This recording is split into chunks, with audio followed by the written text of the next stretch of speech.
When Callias was archon in Athens, the Romans elected in place of consuls 4 military tribunes, Publius Cornelius, Gaius Fabius, and among the Eleans the 92nd Olympiad was celebrated, that in which Exanitus of Acragas won the Stadion.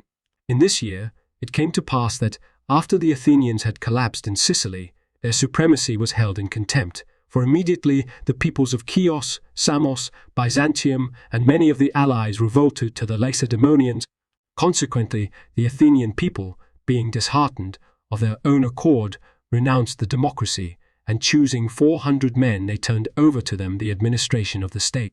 And the leaders of the oligarchy, after building a number of triremes, sent out 40 of them together with general. Although these were at odds with one another, they sailed off to Oropus, for the enemy's triremes lay at anchor there. In the battle, which followed, the Lacedaemonians were victorious and captured 22 vessels. After the Syracusans had brought to an end the war with the Athenians, they honored with the booty taken in the war the Lacedaemonians who had fought with them under the command of Gylippus, and they sent back with them to Lacedaemon. To aid them in the war against the Athenians, an allied force of 35 triremes under the command of Hermocrates, their foremost citizen. And as for themselves, after gathering the spoil that accrued from the war, they embellished their temples with dedications and with arms taken from the enemy, and honored with the appropriate gifts those soldiers who had fought with distinction. After this, Diocles, who was the most influential among them of the leaders of the populace, persuaded the citizens to change their form of government so that the administration would be conducted by magistrates chosen by lot, and that lawgivers also should be elected for organizing the polity and drafting new laws privately. Consequently, the Syracusans elected lawgivers from such of their citizens as excelled in judgment, the most distinguished of them being Diocles. For he so far excelled the rest in understanding and renown that, although the writing of the code was a task of all in common, they were called the laws of Diocles. And not only did the Syracusans admire this man during his lifetime, but also, when he died, they rendered him the honors accorded to heroes, and built a temple in his honor at public expense, the one which was torn down by Dionysius at a later time when the walls of the city were being constructed. And this man was held in high esteem among the other Sicilian Greeks as well. Indeed, many cities of the island continued to use his laws down to the time when the Sicilian Greeks as a body were granted Roman citizenship. Accordingly, when in later times laws were framed for the Syracusans by Cephalus in the time of Timoleon and by Polydorus in the time of King Hiero, they called neither one of these men a lawgiver, but rather an interpreter of the lawgiver, since men found the laws of Diocles, written as they were in an ancient style, difficult to understand. Profound reflection is displayed in his legislation, the lawmaker showing himself to be a hater of evil, since he sets heavier penalties against all wrongdoers than any other legislator, just in that, more precisely than by any predecessor, the punishment of each man is fixed according to his deserts, and both practical and widely experienced, in that he judges every complaint and every dispute, whether it concerns the state or the individual, to be deserving of a fixed penalty. He is also concise in his style, and leaves much for the readers to reflect upon, and the dramatic manner of his death bore witness to the uprightness and austerity of his soul. Now these qualities of Diocles I have been moved to set forth in considerable detail by reason of the fact that most historians have rather slighted him in their treatises. When the Athenians learned of the total destruction of their forces in Sicily, they were deeply distressed at the magnitude of the disaster. Yet they would not at all on that account abate their ardent aspiration for the supremacy, but set about both constructing more ships and providing themselves with funds wherewith they might contend to the last hope for the primacy. Choosing 400 men, they put in their hands the supreme authority to direct the conduct of the war, for they assumed that an oligarchy was more suitable than a democracy in critical circumstances like these. The events, however, did not turn out according to the judgment of those who held that opinion, but the 400 conducted the war far less competently. For, although they dispatched 40 ships, they sent along to command them 2 generals who were at odds with each other. Although, with the affairs of the Athenians at such low ebb, the emergency called for complete concord, the generals kept quarrelling with each other. And finally, they sailed to Oropus without preparation and met the Peloponnesians in a sea battle, But since they made a wretched beginning of the battle and stood up to the fighting like churls, they lost 22 ships and barely got the rest safe over to Eretria. After these events had taken place, the allies of the Athenians, because of the defeats they had suffered in Sicily, as well as the estranged relations of the commanders, revolted to the Lacedaemonians. And since Darius, the king of the Persians, was an ally of the Lacedaemonians, Pharnabazus, who had the military command of the regions bordering on the sea, supplied money to the Lacedaemonians, and he also summoned the 300 triremes supplied by Phoenicia, having in mind to dispatch them to the aid of the Lacedaemonians. Inasmuch as the Athenians had experienced setbacks so serious at one and the same time, everyone had assumed that the war was at an end, for no one expected that the Athenians could possibly endure such reverses any longer, even for a moment. However, events did not come to an end that tallied with the assumption of the majority, but on the contrary, it came to pass, such was the superiority of the combatants, that the whole situation changed for the following reason. Alcibiades, who was in exile from Athens, had for a time fought on the side of the Lacedaemonians and had rendered them great assistance in the war, for he was a most able orator and far the outstanding citizen in daring, and besides, he was in high birth and wealth first among the Athenians. Now, since Alcibiades was eager to be allowed to return to his native city, he contrived every device whereby he could do the Athenians some good turn, and in particular at the crucial moments when the Athenians seemed doomed to utter defeat. Accordingly, since he was on friendly terms with Pharnabazus, the satrap of Darius, and saw that he was on the point of sending 300 ships to the support of the Lacedaemonians, he persuaded him to give up the undertaking, for he showed him that it would not be to the advantage of the king to make the Lacedaemonians too powerful. That would not, he said, help the Persians, and so a better policy would be to maintain a neutral attitude toward the combatants so long as they were equally matched, in order that they might continue their quarrel as long as possible. Thereupon Pharnabazus, believing that Alcibiades was giving him good advice, sent the fleet back to Phoenicia. Now on that occasion, Alcibiades deprived the Lacedaemonians of so great an allied force, and some time later, when he had been allowed to return to Athens and been given command of a military force, he defeated the Lacedaemonians in many battles and completely restored again the sunken fortunes of the Athenians. But we shall discuss these matters in more detail in connection with the appropriate period of time, in order that our account may not by anticipation violate the natural order of events. After the close of the year, Theopompus was archon in Athens, and the Romans elected in place of consuls 4 military tribunes, Tiberius Postumius, Gaius Cornelius, Gaius Valerius, and Caesar Fabius. At this time, the Athenians dissolved the oligarchy of the 400 and formed the constitution of the government from the citizens at large. The author of all these changes was Thayer, a man who was orderly in his manner of life and was reputed to surpass all others in judgment, for he was the only person to advise the recall from exile of Alcibiades, through whom the Athenians recovered themselves, and since he was the author of many other measures for the benefit of his country, he was the recipient of no small approbation. But these events took place at a little later time, and for the war the Athenians appointed Thrasyllus and Thrasybulus generals, who collected the fleet at Samos and trained the soldiers for battle at sea, giving them daily exercises. But Mindarus, the Lacedaemonian admiral, was inactive for some time at Miletus, expecting the aid promised by Pharnabazus, and when he heard that 300 triremes had arrived from Phoenicia, he was buoyed up in his hopes, believing that with so great a fleet he could destroy the empire of the Athenians.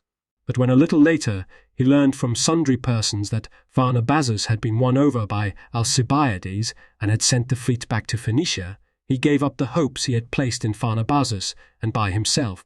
After equipping both the ships bought from the Peloponnesus and those supplied by his allies from abroad, he dispatched Dorius with 13 ships to Rhodes, since he had learned that certain Rhodians were banding together for a revolution.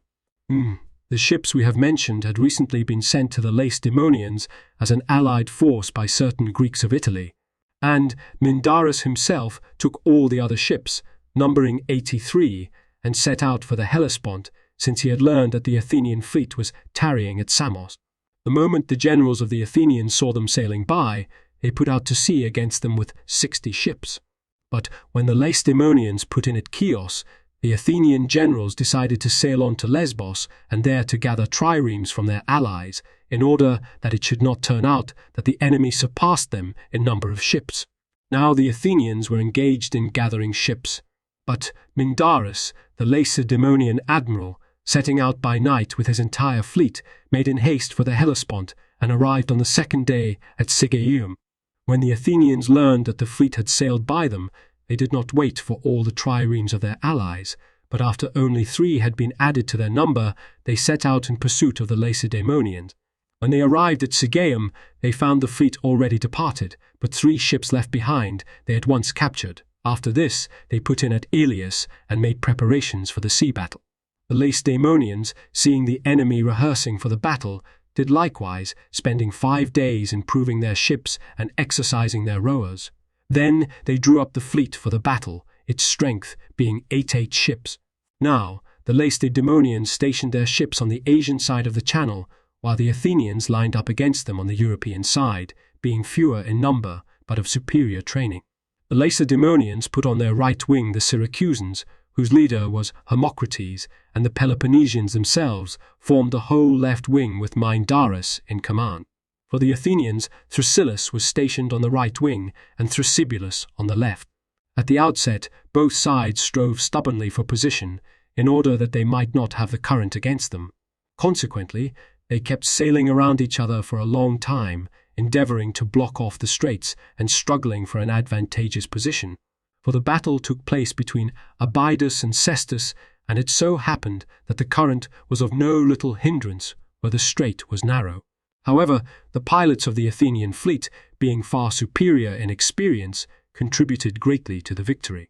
For although the Peloponnesians had the advantage in the number of their ships and the valor of their marines, the skill of the Athenian pilots rendered the superiority of their opponents of no effect.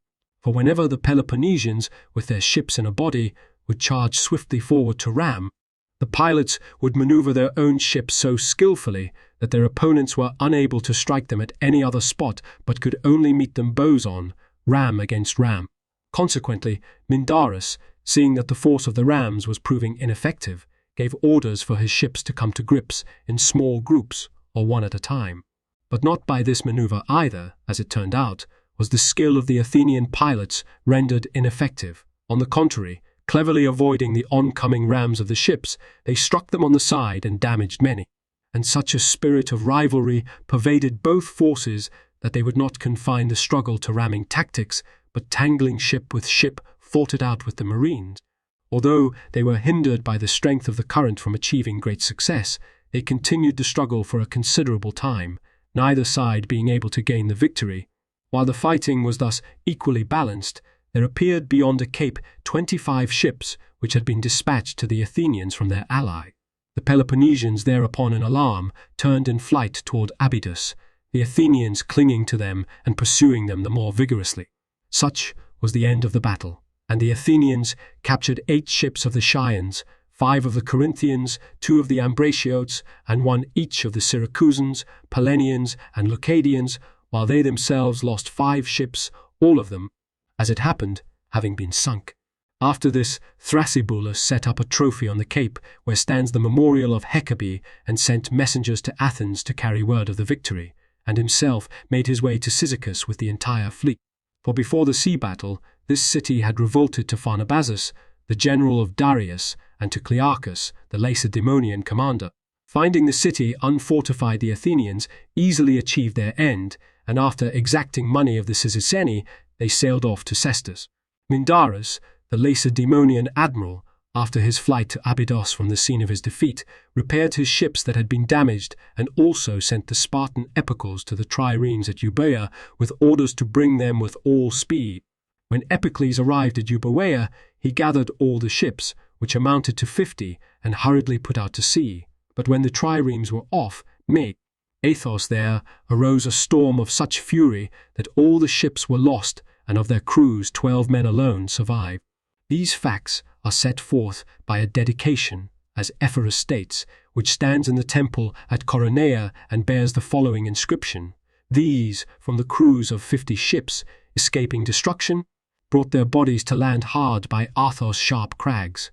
Only 12, all the rest, the yawning depth of the waters, took to their death with their ships, meeting with terrible winds. At about the same time, Alcibiades with 13 triremes came by sea to the Athenians, who were lying at Samos, and had already heard that he had persuaded Pharnabazus not to come, as he had intended, with his 300 ships to reinforce the Lacedaemonians.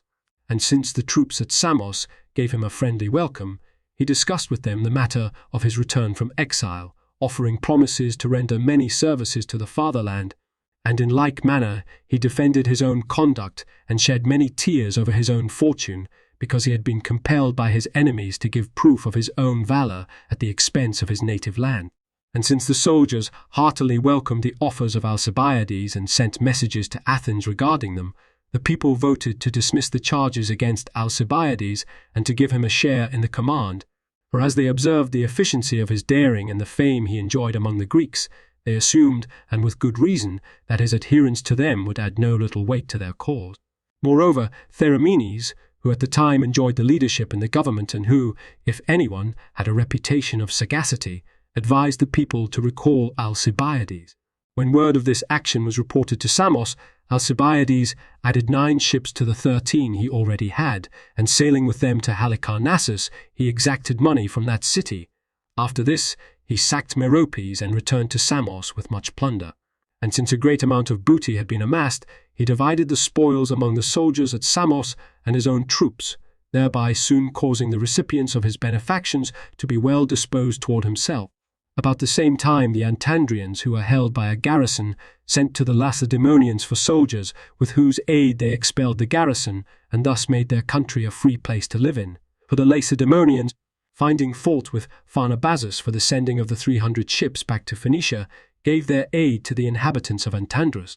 Of the historians, Thucydides ended his history, having included a period of 22 years in 8 books, although some divided into 9, and Xenophon and the Opompus have begun at the point where Thucydides left off. Xenophon embraced a period of 48 years, and Theopompus set forth the facts of Greek history for 17 years, and bring his account to an end with the sea battle of Cnidus in 12 books. Such was the state of affairs in Greece and Asia. The Romans were waging war with the Aequi and invaded their territory with a strong army, and investing the city named Bole, they took it by siege. When the events of this year had come to an end, in Athens Glaucippus was archon, and in Rome the consuls elected were Marcus Cornelius and Lucius Furius. At this time in Sicily, the Aegistaeans, who had allied themselves with the Athenians against the Syracusans, had fallen into great fear at the conclusion of the war, for they expected, and with good reason, to pay the penalty to the Sicilian Greeks for the wrongs they had inflicted upon them. And when the Selinuntians went to war with them over the land in dispute, they withdrew from it of their free will, being concerned lest the Syracusans should use this excuse to join the Selinuntians in the war, and they should thereby run the risk of utterly destroying their country. But when the Selinuntians proposed, quite apart from the territory in dispute, to carve off for themselves a large portion of the neighboring territory, the inhabitants of Egesta thereupon dispatched ambassadors to Carthage, asking for aid and putting their city in the hands of the Carthaginians. When the envoys arrived and laid before the Senate the instructions the people had given them, the Carthaginians found themselves in no little quandary, for while they were eager to acquire a city so strategically situated, at the same time they stood in fear of the Syracusans, having just witnessed their defeat of the armaments of the Athenians. But when Hannibal, their foremost citizen, also advised them to acquire the city, they replied to the ambassadors that they would come to their aid and to supervise the undertaking. In case it should lead to war, they selected as general Hannibal, who at the time lawfully exercised sovereign powers. He was the grandson of Hamilcar, who fought in the war against Gelon and died at Himera, and the son of Jescon, who had been exiled because of his father's defeat and had ended his life in Selinus. Now Hannibal, who by nature was a hater of the Greeks and at the same time desired to wipe out the disgraces which had befallen his ancestors, was eager by his own efforts to achieve some advantage for his country. Hence, seeing that the Selinuntians were not satisfied with the cession of the territory in dispute, he dispatched ambassadors together with the Aegistaeans to the Syracusans, referring to them the decision of the dispute, and though, ostensibly, he pretended to be seeking that justice be done, In fact, he believed that, after the Selinuntines refused to agree to arbitration, the Syracusans would not join them as allies, since the Selinuntines also dispatched ambassadors, refusing the arbitration and answering at length the ambassadors of the Carthaginians and Agasteans. In the end, the Syracusans decided to vote to maintain their alliance with the Selinuntines and their state of peace with the Carthaginians. After the return of their ambassadors, the Carthaginians dispatched to the Agasteans 5,000 Libyans and 800 companions. These troops had been hired by the Chalcidians to aid the Athenians in the war against the Syracusans, and on their return after its disastrous conclusion, they found no one to hire their services. But the Carthaginians purchased horses for them all, gave them high pay, and sent them to Egesta. The Selinuntines, who were prosperous in those days and whose city was heavily populated, held the Egestaeans in contempt, and at first, deploying in battle order, they laid waste the land which touched their border, since their armies were far superior, but after this, despising their foes, they scattered everywhere over the countryside. The generals of the Agasteans, watching their opportunity, attacked them with the aid of the Carthaginians and companions. Since the attack was not expected, they easily put the Selinuntines to flight, killing about 1,000 of the soldiers and capturing all their loot. And after the battle, both sides straightway dispatched ambassadors, the Selinuntines to the Syracusans and the Agasteans to the Carthaginians, asking for help. Both parties promised their assistance, and the Carthaginian war thus had its beginning. The Carthaginians, foreseeing the magnitude of the war, entrusted the responsibility for the size of their armament to Hannibal as their general and enthusiastically rendered him every assistance. And Hannibal, during the summer and the following winter, enlisted many mercenaries from Iberia and also enrolled not a few from among the citizens. He also visited Libya, choosing the stoutest men from every city, and he made ready ships, planning to convey the armies across with the opening of spring. Such, then, was the state of affairs in Sicily. In Greece, Diodorus the Rhodian, the admiral of the triremes from Italy, after he had quelled the tumult in Rhodes, set sail for the Hellespont, being eager to join Mindarus, for the latter was lying at Abydos, and collecting from every quarter the ships of the Peloponnesian alliance. And when Diodorus was already in the neighborhood of Sigeum and the Troad, the Athenians who were at Cestus, learning that he was sailing along the coast, put out against him with their ships, 74 in all. Diodorus held to his course for a time in ignorance of what was happening, but when he observed the great strength of the fleet, he was alarmed, and seeing no other way to save his force, he put in at Dardanus.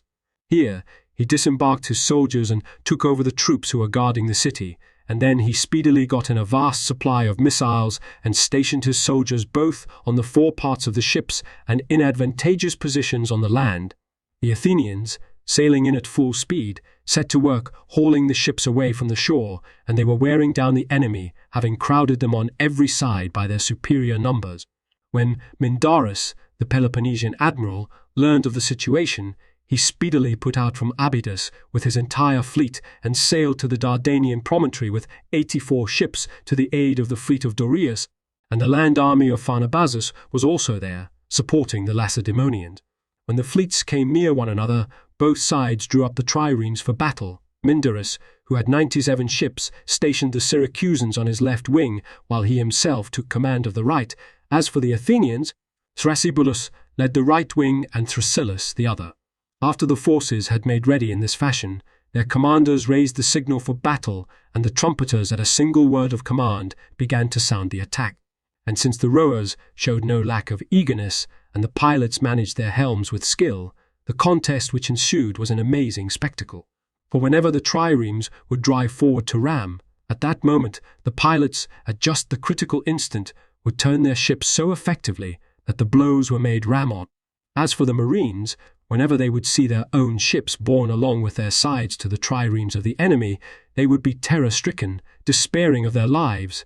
But whenever the pilots, employing the skill of practice, would frustrate the attack, they would in turn be overjoyed and elated in their hopes. Nor did the men whose position was on the decks fail to maintain the zeal which brooked no failure, but some, while still at a considerable distance from the enemy, kept up a stream of arrows, and soon the space was full of missiles, while others, each time that they drew near, would hurl their javelins, some doing their best to strike the defending marines and others the enemy pilots themselves. and whenever the ships would come close together, they would not only fight with their spears, but at the moment of contact would also leap over on the enemy's triremes and carry on the contest with their swords. And since at each reverse the victors would raise the war cry and the others would rush to aid with shouting, a mingled din prevailed over the entire area of the battle. For a long time, the battle was equally balanced because of the very high rivalry with which both sides were inspired. But later, on Alcibiades unexpectedly appeared from Samos with 20 ships sailing by mere chance to the Hellespont. While these ships were still at a distance, each side, hoping that reinforcement had come for themselves, was elated in its hopes and fought on with far greater courage. But when the fleet was now near, and for the Lacedaemonians, no signal was to be seen, but for the Athenians Alcibiades ran up a purple flag from his own ship, which was the signal they had agreed upon. The Lacedaemonians in dismay turned in flight, and the Athenians, elated by the advantage they now possessed, pressed eagerly upon the ships, trying to escape.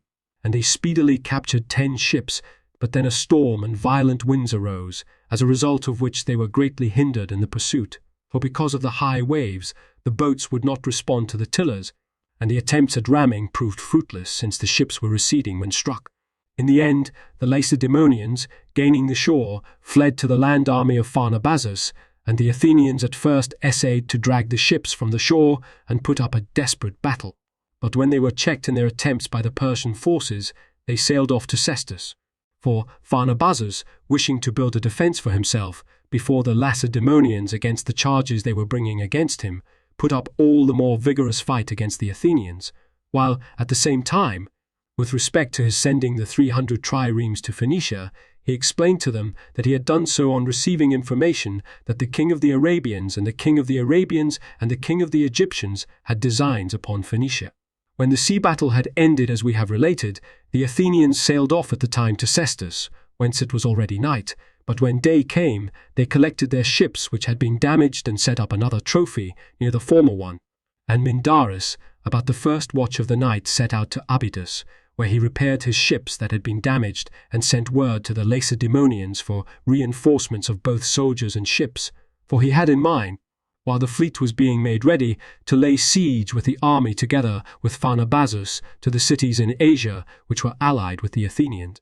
The people of Chalcis and almost all the rest of the inhabitants of Euboea had revolted from the Athenians and were therefore highly apprehensive lest, living as they did on an island, they should be forced to surrender to the Athenians, who were masters of the sea, and they therefore asked the Boeotians to join with them in building a causeway across the Euripus and thereby joining Euboea to Boeotia.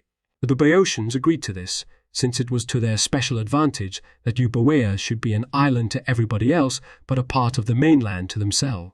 Consequently, all the cities threw themselves vigorously into the building of the causeway and vied with one another, for orders were issued not only to the citizens to report en masse, but to the foreigners dwelling among them as well, so that by reason of the great number that came forward to the work, the proposed task was speedily completed. On Euboea, the causeway was built at Chalcis and in Boeotia, in the neighborhood of Aulis, since at that place the channel was narrowest. Now it so happened that in former times also there had always been a current in that place, and that the sea frequently reversed its course. And at the time in question, the force of the current was far greater, because the sea had been confined into a very narrow channel, for passage was left for only a single ship. High towers were also built on both ends, and wooden bridges were thrown over the channel. Theramenes, who had been dispatched by the Athenians with 30 ships, at first attempted to stop the workers, but since a strong body of soldiers was at the side of the builders of the causeway, he abandoned this design and directed his voyage toward the island. And since he wished to relieve both the citizens and the allies from their contributions, he laid waste the territory of the enemy and collected great quantities of booty. He visited also the allied cities and exacted money of such inhabitants as were advocating a change in government. And when he put in at Paros and found an oligarchy in the city, he restored their freedom to the people and exacted a great sum of money of the men who had participated in the oligarchy. It happened at this time that a serious civil strife occurred in Corcyra, accompanied by massacre, which is said to have been due to various causes, but most of all to the mutual hatred that existed between its own inhabitants. For never in any state have there taken place such murderings of citizens, nor have there been greater quarrelling and contentiousness which culminated in bloodshed. For it would seem that the number of those who were slain by their fellow citizens before the present civil strife was some 1,500, and all of these were leading citizens. And although these misfortunes had already befallen them, fortune brought upon them a second disaster, in that she increased once more the disaffection which prevailed among them. For the foremost Corcyraeans, who desired the oligarchy, favoured the cause of the Lacedaemonians, whereas the masses which favoured the democracy were eager to ally themselves with the Athenians. For the peoples who were struggling for leadership in Greece were devoted to opposing principles. The Lacedaemonians, for example, made it their policy to put the control of the government in the hands of the leading citizens of their allied states, whereas the Athenians regularly established democracies in their cities. Accordingly, the Corcyraeans, seeing that their most influential citizens were planning to hand the city over to the Lacedaemonians, sent to the Athenians for an army to protect their city. And Conon, the general of the Athenians, sailed to Corcyra and left in the city 600 men from the Messenians and Naupactus, while he himself sailed on with his ships and cast anchor off the sacred precinct of Hera. And the 600, setting out unexpectedly with the partisans of the People's Party at the time of full market against the supporters of the Lacedaemonians, arrested some of them, slew others, and drove more than 1,000 from the state. They also set the slaves free and gave citizenship to the foreigners living among them as a precaution against the great number and influence of the exile. Now the men who had been exiled from their country fled to the opposite mainland. But a few days later, some people still in the city who favoured the cause of the exiles seized the marketplace, called back the exiles, and essayed a final decision of the struggle. When night brought an end to the fighting, they came to an agreement with each other, stopped their quarrelling, and resumed living together as one people on their fatherland. Such, then, was the end of the massacre in Corcyra. Archelaus, the king of the Macedonians, since the people of Pydna would not obey his orders, laid siege to the city with a great army. He received reinforcement also from Theramenes, who brought a fleet, but he, as the siege dragged off, sailed to Thrace, where he joined Thrasybulus, who was commander of the entire fleet. Archelaus now pressed the siege of Pydna more vigorously, and after reducing it, he removed the city some 20 stades distant from the sea. Mindarus, when winter had come to an end, collected his triremes from all quarters, for many had come to him from the Peloponnesus, as well as from the other allies.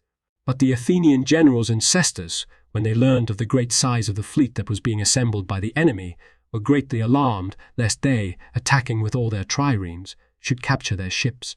Consequently, the generals on their side hauled down the ships they had at Cestus, sailed around the Chersonesus, and moored them at Geer, and they sent triremes to Thrasybulus and Thrasybulus and Thrace, urging them to come with their fleet as soon as possible, and they summoned Alcibiades also from Lesbos with what ships he had, and the whole fleet was gathered into one place, the generals being eager for a decisive battle. Mindarus, the Lacedaemonian general, sailing to Cyzicus, disembarked his whole force and invested the city. Pharnabazus was also there with a large army, and with his aide Mindarus laid siege to Cyzicus and took it by storm. The Athenian generals, having decided to sail to Cyzicus, put out to sea with all their ships and sailed around the Chersonesus. They arrived first at Elias, and after that they made a special point of sailing past the city of Abydos at night, in order that the great number of their vessels might not be known to the enemy. And when they had arrived at Proconnesus, they spent the night there, and the next day they disembarked the soldiers who had shipped with them on the territory of the Cyzicenes, and gave orders to Chereas, their commander, to lead the army against the city. As for the generals themselves, they divided the naval force into 3 squadrons, Alcibiades commanding one, Theramenes another, and Thrasybulus the third. Now Alcibiades with his own squadron advanced far ahead of the others, wishing to draw the Lacedaemonians out to a battle, whereas Theramenes and Thrasybulus planned a maneuver of encircling the enemy and, if they sailed out, of blocking their retreat to the city. Mindarus, seeing only the ships of Alcibiades approaching, 20 in number, and having no knowledge of the others, held them in contempt and boldly set sail from the city with 80 ships to attack him. Then, when he had come near the ships of Alcibiades, the Athenians, as they had been commanded, pretended to flee, and the Peloponnesians, in high spirits, pursued after them vigorously in the belief they were winning the victory.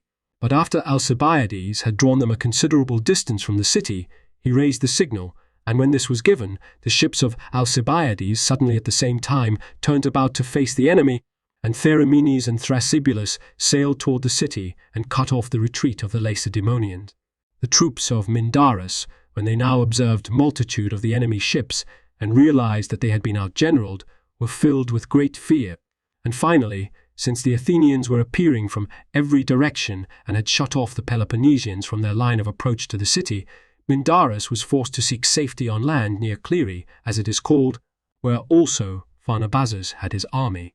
Alcibiades, pursuing him vigorously, sank some ships, damaged and captured others, and the largest number, which were moored on the land itself, he seized and threw grappling irons on, endeavoring by this means to drag them from the land. And when the infantry of Pharnabazus rushed to the aid of the Lacedaemonians, there was great bloodshed, inasmuch as the Athenians, because of the advantage they had won, were fighting with greater boldness than expediency, while the Peloponnesians were in number far superior. For the army of Pharnabazus was supporting the Lacedaemonians, and fighting as it was from the land, the position it had was more secure. But when Thrasybulus saw the infantry aiding the enemy, he put the rest of his marines on the land with intent to assist Alcibiades and his men, and he also urged Theramenes to join up with the land troops of Chereas and come with all speed, in order to wage a battle on land. While the Athenians were busying themselves with these matters, Mindarus, the Lacedaemonian commander, was himself fighting with Alcibiades for the ships that were being dragged off, and he dispatched Clearchus the Spartan with a part of the Peloponnesians against the troops, with Thrasybulus, and with him he also sent the mercenaries in the army of Pharnabazus. Thrasybulus with the marines and archers at first stoutly withstood the enemy, and though he slew many of them, he also saw not a few his own men falling. But when the mercenaries of Pharnabazus were surrounding the Athenians and were crowding about them in great numbers from every direction, Theramenes appeared, leading both his own troops and the infantry with Chereas. Although the troops of Thrasybulus were exhausted and had given up hope of rescue, their spirits were suddenly revived again when reinforcements so strong were at hand. An obstinate battle, which lasted a long time, ensued. But at first, the mercenaries of Pharnabazus began to withdraw, and the continuity of their battle line was broken. And finally, the Peloponnesians, who had been left behind with Clearchus, after having both inflicted and suffered much punishment, were expelled. Now that the Peloponnesians had been defeated, the troops of Theramenes rushed to give aid to the soldiers who had been fighting under Alcibiades. Although the forces had rapidly assembled at one point, Mindarus was not dismayed at the attack of Theramenes, but after dividing the Peloponnesians, with half of them he met the advancing enemy, while with the other half which he himself commanded, first calling upon each soldier not to disgrace the fair name of Sparta, and that, too, in a fight on land, he formed a line against the troops of Alcibiades.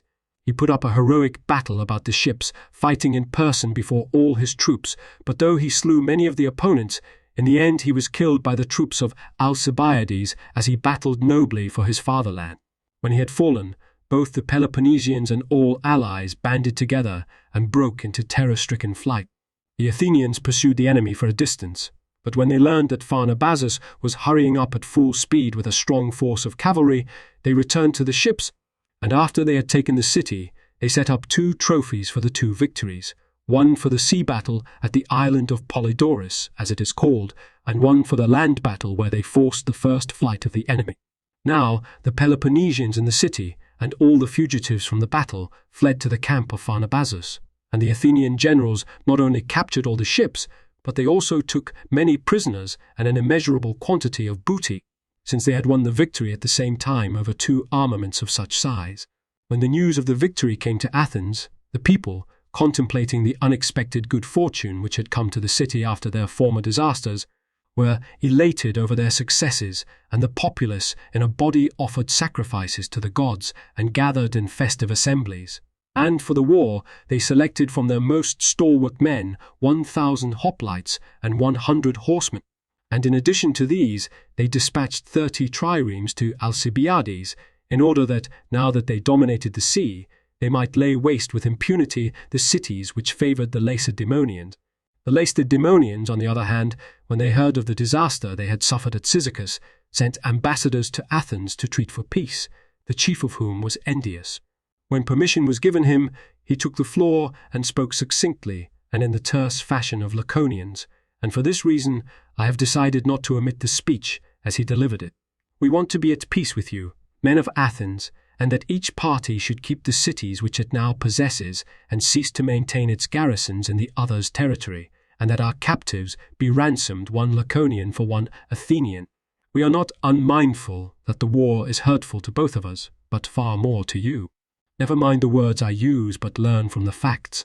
As for us, we till the entire Peloponnesus, but you only a small part of Attica, while to the Laconians the war has brought many allies, from the Athenians it has taken away as many as it has given to their enemies.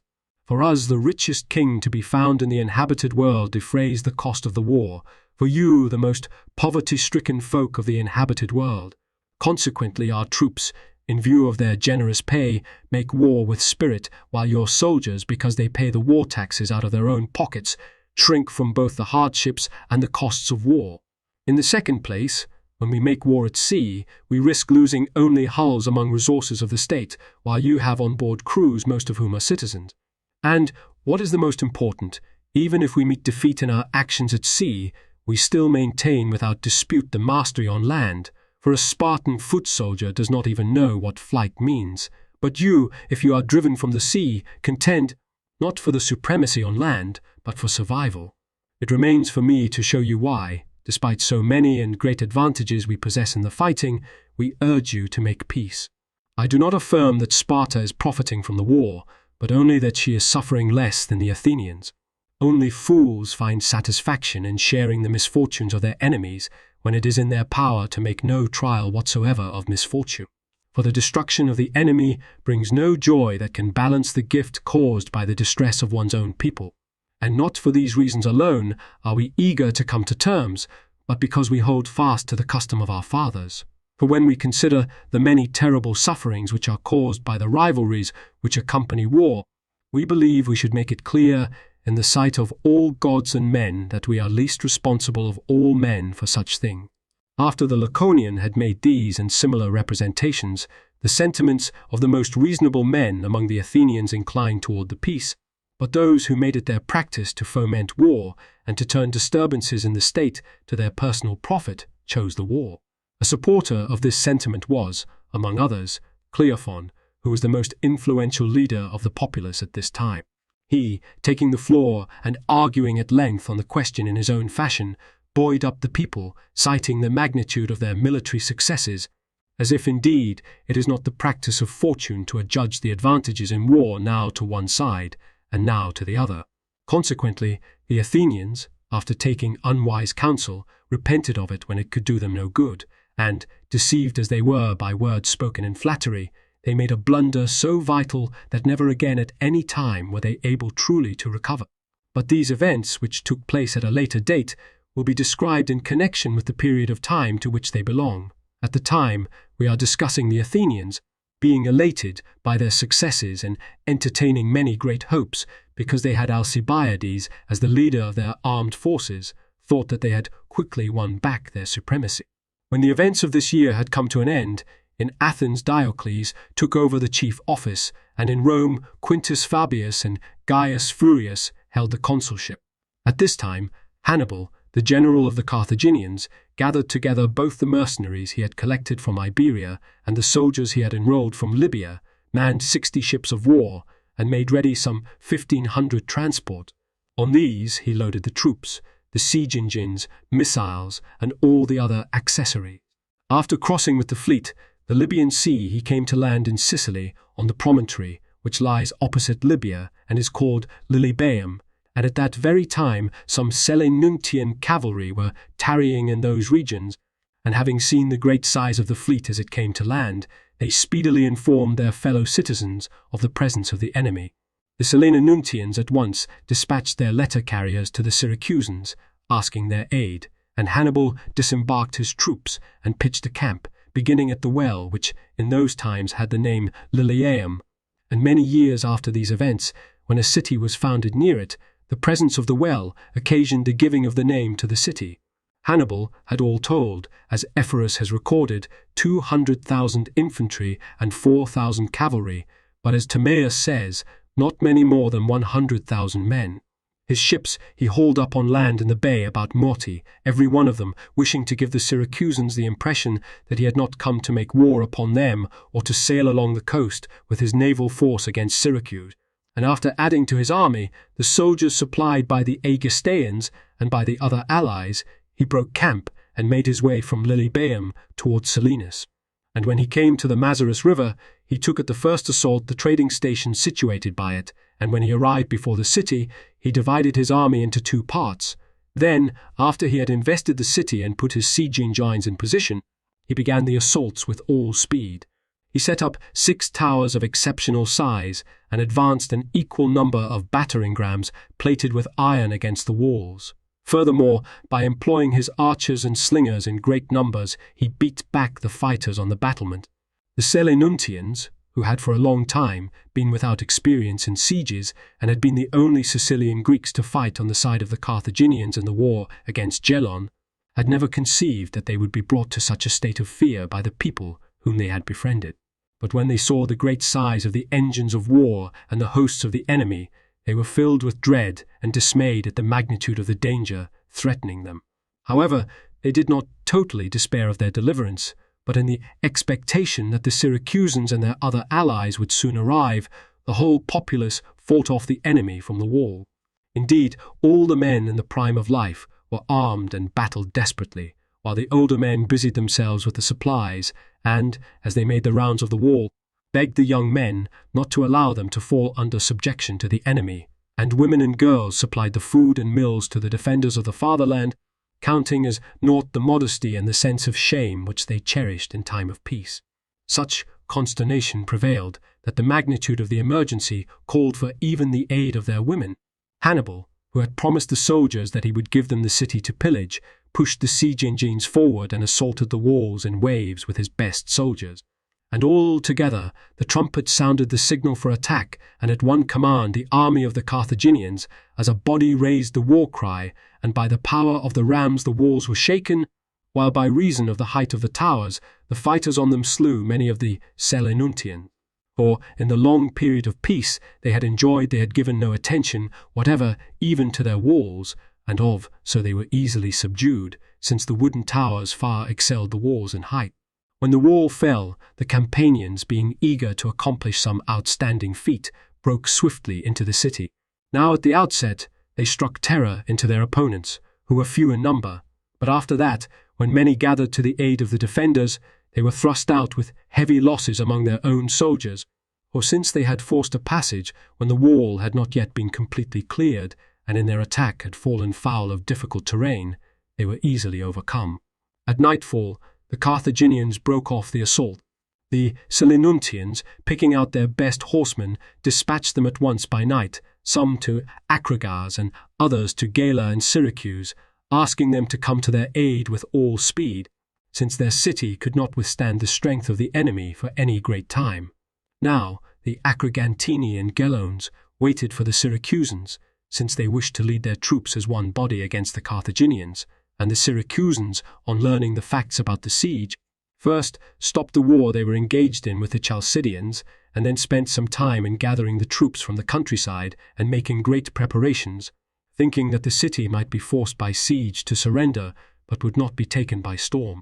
Hannibal, when the night had passed, at daybreak launched assaults from every side, and the part of the city's wall which had already fallen, and the portion of the wall next the breach, he broke down with the siege engine. He then cleared the area of the fallen part of the wall, and, attacking in relays of his best troops, gradually forced out the Selinuntians. It was not possible, however, to overpower by force men who were fighting for their very existence. Both sides suffered heavy losses, but for the Carthaginians fresh troops kept taking over the fighting, while for the Selinuntians there was no reserve to come to their support. The siege continued for 9 days with unsurpassed stubbornness, and in the event the Carthaginians suffered and inflicted many terrible injuries. When the Iberians mounted where the wall had fallen, the women who were on the housetops raised a great cry, whereupon the Selinuntians, thinking that the city was being taken, were struck with terror, and leaving the walls they gathered in bands at the entrances of the narrow alleys, endeavored to barricade the streets and held off the enemy for a long time. And as the Carthaginians pressed the attack, the multitudes of women and children took refuge on the housetops, whence they threw both stones and tiles on the enemy. For a long time the Carthaginians came off badly, being unable either because of the walls of the houses to surround the men in the alleys or because of those hurling at them from the roofs to fight it out on equal terms. However, as the struggle went on until the afternoon, the missiles of the fighters from the houses were exhausted, whereas the troops of the Carthaginians, which constantly relieved those which were suffering heavily, continued the fighting in fresh condition. Finally, since the troops within the walls were being steadily reduced in number and the enemy entered the city in ever-increasing strength, the Selinuntians were forced out of the alleys. And so, while the city was being taken, there was to be observed among the Greeks lamentation and weeping, and among the barbarians there was cheering and commingled outcries. For the former, as their eyes looked upon the great disaster which surrounded them, were filled with terror, while the latter, elated by their successes, urged on their comrades to slaughter. The Selinuntians gathered into the marketplace, and all who reached it died fighting there, and the barbarians, scattering throughout the entire city, plundered whatever of value was to be found in the dwellings, while of the inhabitants they found in them some, they burned together with their homes, and when others struggled into the streets, without distinction of sex or age, but whether infant children or women or old men, they put them to the sword, showing no sign of compassion. They mutilated even the dead, according to the practice of their people, some carrying bunches of hands which they had spitted upon their javelins and spears. Such women as they found to have taken refuge together with their children in the temples they called upon their comrades not to kill, and to these alone did they give assurance of their lives. This they did, however, not out of pity for the unfortunate people, but because they feared lest the women, despairing of their lives, would burn down the temples, and thus they would not be able to make booty of the great wealth which was stored up in them as dedication. To such a degree did the barbarians surpass all other men in cruelty, that whereas the rest of mankind spare those who seek refuge in the sanctuaries from the desire not to commit sacrilege against the deity, the Carthaginians, on the contrary, would refrain from laying hands on the enemy in order that they might plunder the temples of their gods. By nightfall, the city had been sacked, and of the dwellings some had been burned and others razed to the ground, while the whole area was filled with blood and corpses. 16,000 was the sum of the inhabitants who were found to have fallen, not counting the more than 5,000 who had been taken captive. The Greeks, serving as allies of the Carthaginians, as they contemplated the reversal in the lives of the hapless Selinuntians, felt pity at their lot. The women, deprived now of the pampered life they had enjoyed, spent the nights in the very midst of enemies' lasciviousness, enduring terrible indignities, and some were obliged to see their daughters of marriageable age suffering treatment improper for their years. For the savagery of the barbarians spared neither free-born youths nor maidens, but exposed these unfortunates to dreadful disaster. Consequently, as the women reflected upon the slavery that would be their lot in Libya, as they saw themselves together with their children in a condition in which they possessed no legal rights and were subject to insolent treatment and thus compelled to obey masters, and as they noted that these masters used an unintelligible speech and had a bestial character, they mourned for their living children as dead, and receiving into their souls as a piercing wound each and every outrage committed against them. They became frantic with suffering and vehemently deplored their own fate, while, as for their fathers and brothers who had died fighting for their country, them they counted blessed, since they had not witnessed any sight unworthy of their own valor.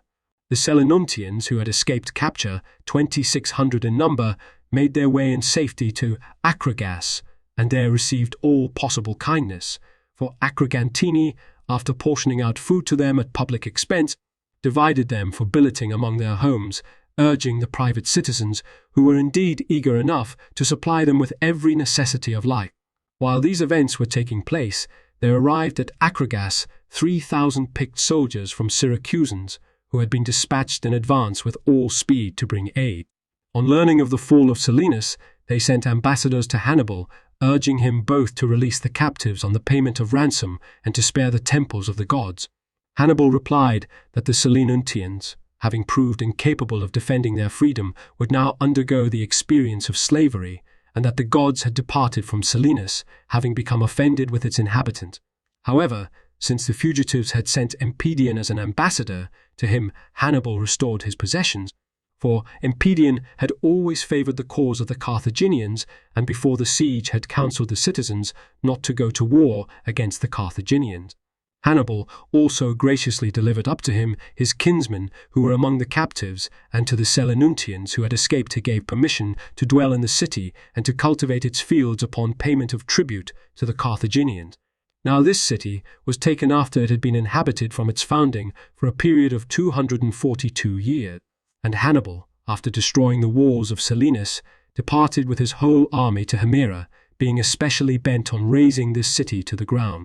For it was this city which had caused his father to be exiled, and before its walls his grandfather Hamilcar had been outgeneraled by Gelon and then met his end, and with him 150,000 soldiers had perished, and no fewer than these had been taken captive.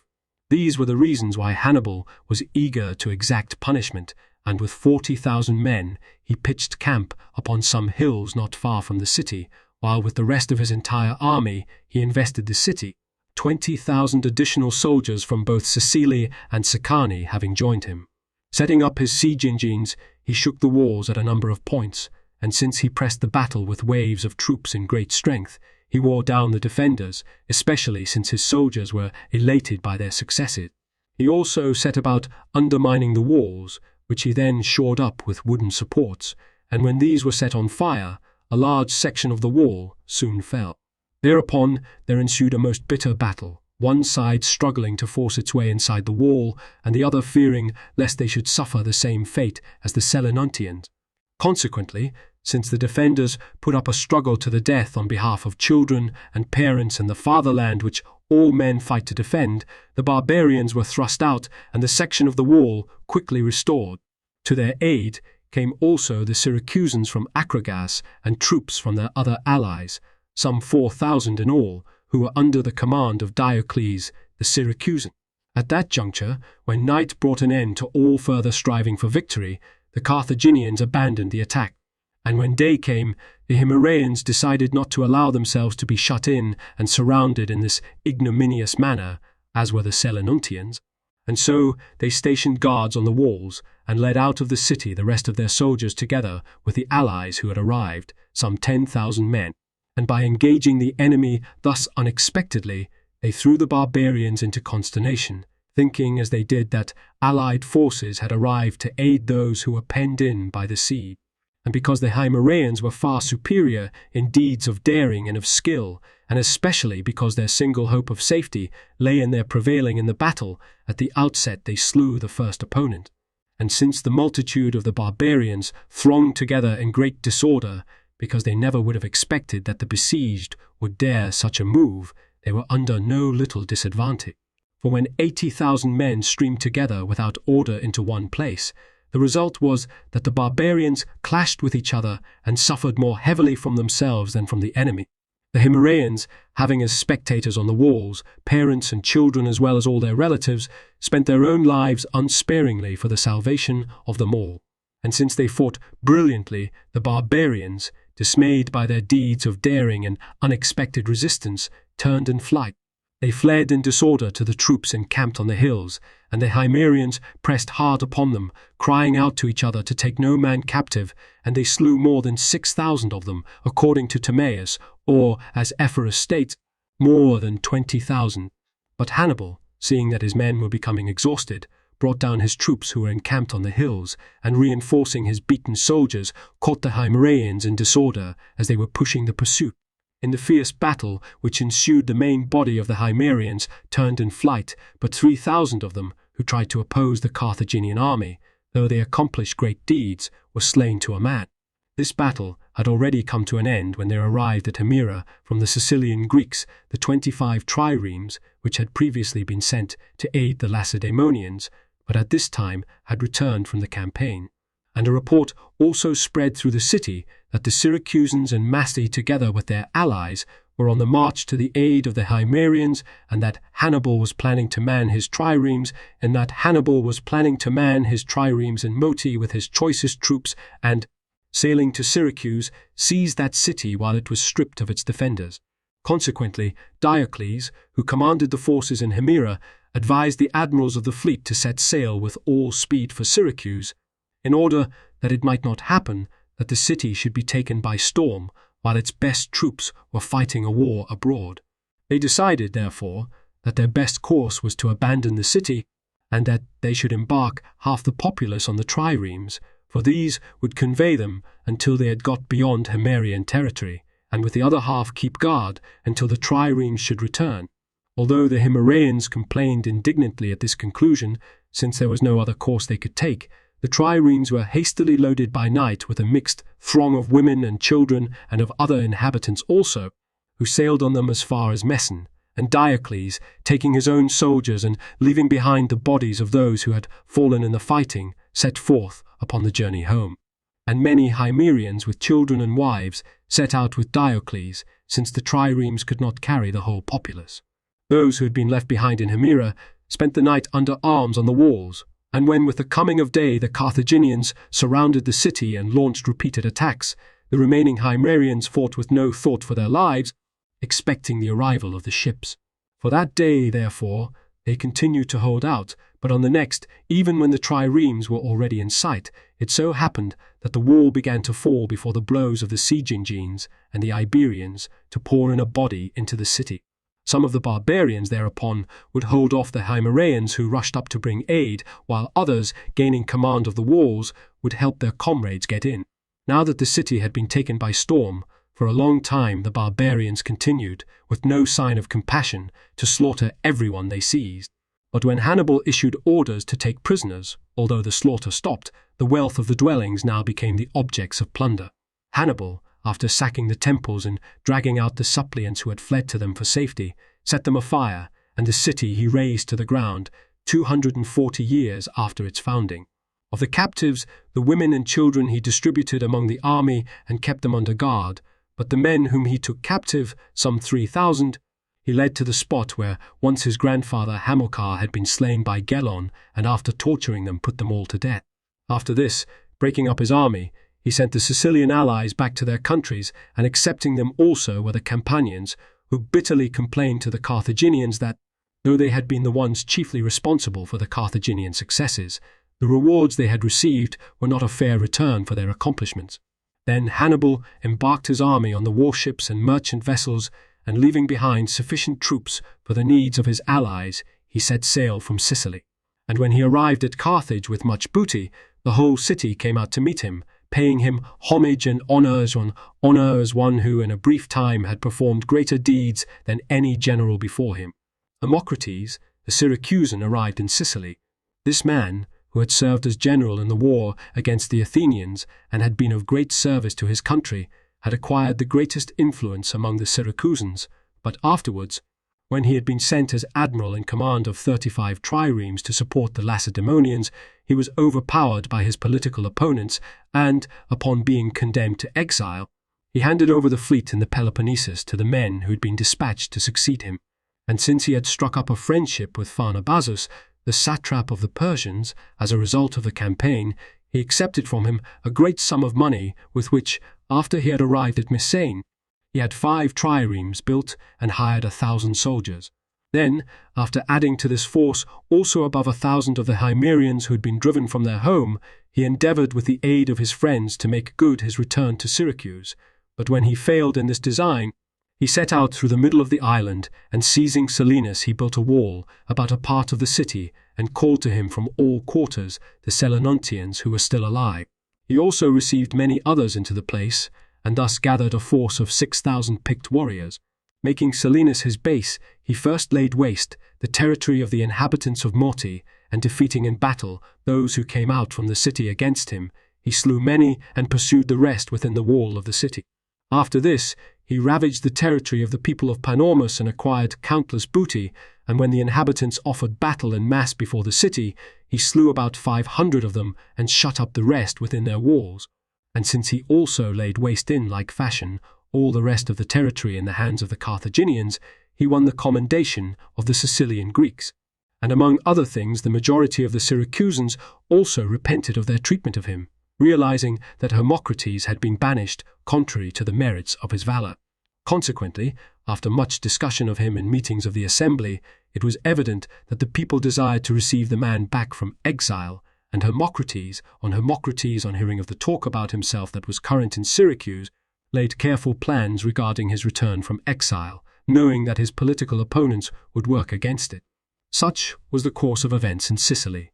The Lorb editor's notes, 1 Diodorus, is most sketchy at this point, and in the repetitive passage in chap. 36. A Peloponnesian fleet had been lying off Salamis, possibly hoping to be able to attack the Piraeus in the midst of the political confusion in Athens. It had then sailed on to Euboea, which was of the utmost importance to Athens now that all Attica was exposed to the Spartan troops stationed in Deceleia. See Thucydides 8.94-95. 2. In 402 BCE. Book 14.18. 3. Cicero, ad at. 14.12, writing in April 43 BCE, states that this was an act of Antony based upon a law of Caesar's presumably passed by the Roman people. Nothing can have come of it, since Sextus Pompeius held the island by late 43 BCE and lost it to Augustus, who showed no interest in extending Roman citizenship to the provinces on such a wholesale scale. Pliny, in his sketch of Sicily, 3.88-91, lists, shortly before AD 79, several different degrees of civic status for the cities of the island. 4. In 339 BCE, Book 16.82. 5. Hiero was given the title of king in 270 BCE, and probably bore it until his death in 216. 6. Key P. Chap. 33. 3. 7. Seep. Chap. 36.5. 8. This step was the government of the 5,000 in place of the oligarchy of the 400. The old democracy was restored the following year. 9. On the Asian side at the very entrance of the Hellespont. 10. Directly opposite Sigeum. 11. Some 8 miles up the Hellespont from the entrance. 12. Also called Hecabe's Monument and Bitch's Monument, Strabo 7.55, the Cinecima of the Romans, modern Cape Volpo, because one account states that Hecabe Hecuba was metamorphosed into a bitch, Cape P, Euripides, Hec, 1273. 13. According to Thucydides, 8.81. This meeting between Alcibiades and the Athenian fleet took place before the naval battle. 14. The assembly in Athens. 15. The island of Kos. 16. Just outside the Troad to the southeast. 17. Of Persians. Thucydides 8.108. 18 i.e. with this year. 19. Modern editions recognize 8 books.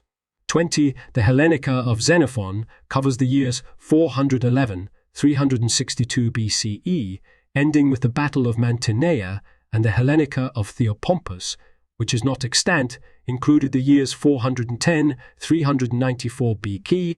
21. Keep. Book 12.82. 22. As one of the 2 annually elected suffets, somewhat similar to the Roman consul.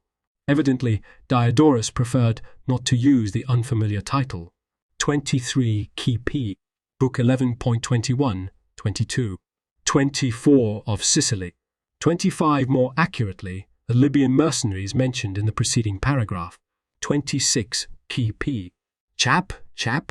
38.5. Thucydides 8.44. 27. Some 10 miles inside the Hellespont on the Asian side. 28. Key P. Chap.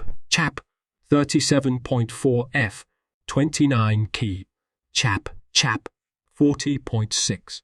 30. Soon after the Athenian disaster at Syracuse, Thucydides 8.95.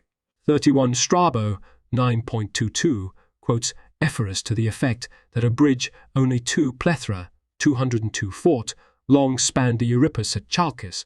32. i.e. of the Athenian Confederacy. 33. Toward the cost of the wall with the Lacedaemonians.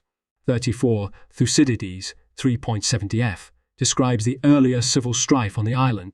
35. These Messenians had been allowed by the Spartans to leave their country and had been settled in Naupactus by the Athenian general Ptolemies in 456 BCE, pp. Book 11.84. 36, in the middle of the morning. 37, 413, 399 BCE. He was a great admirer of Greek culture, and Euripides was but one of many distinguished Greeks whom he invited to his kingdom. 38, on the north side of the Chersonnesus, on the Gulf of Melas. 39, the island of Marmora. 40, Cyzicus.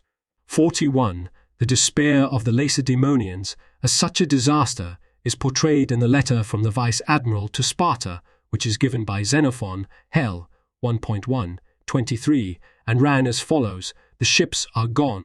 Mindarus is dead. The men are starving. We know not what to do.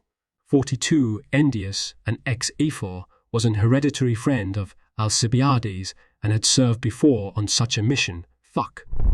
5.44, 3, 8.63.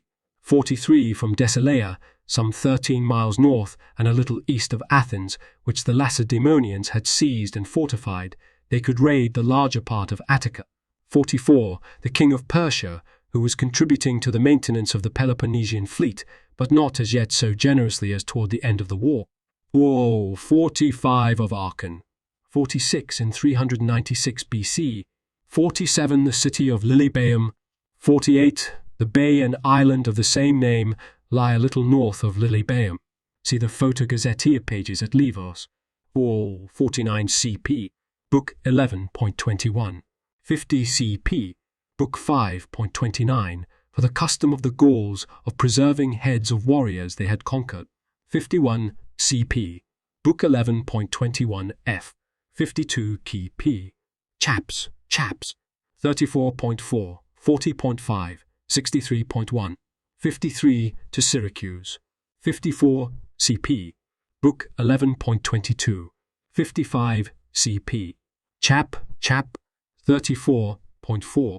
56 Xenophon, Hell, 1.1, 31, states that the new commanders took over the Syracusan ships and troops at Miletus. 57 Hermocrates is carrying on his own war against that part of Sicily held by the Carthaginians. 58 CP. Chap. 54.5. 59 Modern Palermo. Thayer's note. The Greek text actually has kai exulinas toi diaros epistasen gepuras, channels in the plural, see Strabo, X 2.8 and note 72. The previous next to images with borders lead to more information. The thicker the border, the more information. Details here, thanks to Jonah Lendering of Livius for sharing in the labor of proofreading the web transcription of this book. Up to Diodorus Classical Texts Lacus Gurtius Home. A page or image on this site is in the public domain only if its URL has a total of 1 asterisk. If the URL has 2 asterisks, the item is copyright someone else and used by permission or fair use. If the URL has none, the item is C. Bill Thayer. See my copyright page for details and contact information. Page updated 5 Aug 16.